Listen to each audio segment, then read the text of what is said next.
سوال آیا ہے کہ سوشل میڈیا پر دیکھا جاتا ہے کہ بعض لوگ کہتے ہیں کہ ہم تو ڈائریکٹ اللہ سے مانگتے ہیں، تم مزاروں پر جا کر مانگتے ہو۔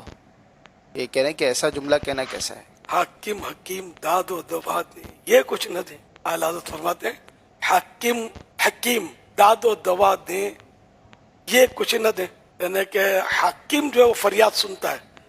ہمارے یہاں تو کراچی میں تو بڑا مسئلہ حل ہے یار، مددگار پولیس کے بورڈ دیکھے میں نے، 15 نمبر مددگار پولیس، اسکوٹر چوری ہو گئی، المدد یا پولیس کر کے فون کرو، مددگار پولیس موجود ہے 15 نمبر پہ۔ اب کیا خیال ہے، اس کو دو مشورہ، پولیس سے مدد نہیں لینی، ڈائریکٹ اللہ کو عرض کرو کہ اسکوٹر چوری ہو گئی ہے۔ حرج نہیں ہے اس میں اللہ کی بارگاہ میں عرض کرنے میں، لیکن مطلب یہ کہ ظاہر ہے کہ نظام بنا ہوا ہے کائنات کا، تو یہ نظام بھی تو چلے گا ہی نا یار، تو اس میں مطلب کوئی حرج نہیں ہے۔ قرآن کریم میں ہے کہ جب سکندر ذوالقرنین نے وہ دیوار بنائی نا، سد سکندری مشہور ہے، لوگوں سے آپ نے فرمایا اعینونی بقوہ، میری طاقت کے ساتھ مدد کرو۔ اب انہیں سمجھاؤ جا کے کہ یہ کیا کر دیا آپ نے، یا اللہ سے عرض کرتے یا اللہ تو ہی دیوار بنا دے، ان کو کیوں کہتے ہو؟ تو یہ مطلب دنیا کے نظام ہے، عالم اسباب، ایک دوسرے سے مدد کے بغیر تو کچھ بھی نہیں ہوتا۔ اگر ماں دودھ نہ پلائے تو یوں ڈال دے، کیا خیال ہے بچے کا ہوگا کیا؟ جو ہوگا آپ سمجھتے ہیں۔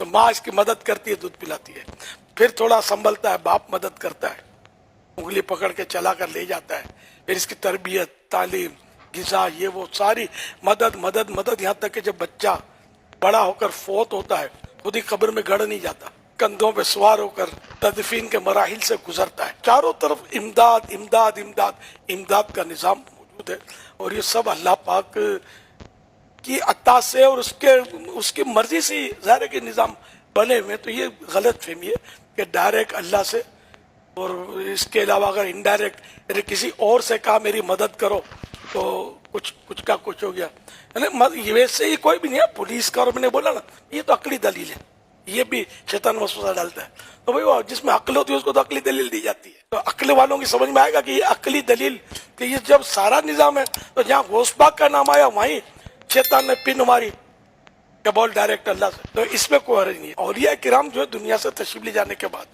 انبیاء کرام، اولیاء کرام، تو یہ زندہ ہوتے ہیں، اس کی کئی نظیریں موجود ہیں، قرآن کی آیتیں موجود ہیں۔ ولا تقولوا لمن يقتل في سبيل الله اموات بل احياء ولكن لا تشعرون، کہ جو اللہ کی راہ میں مارے جائیں، شہید ہو جائیں، ان کو مردہ نہ کہو بلکہ وہ زندہ ہیں لیکن تمہیں شعور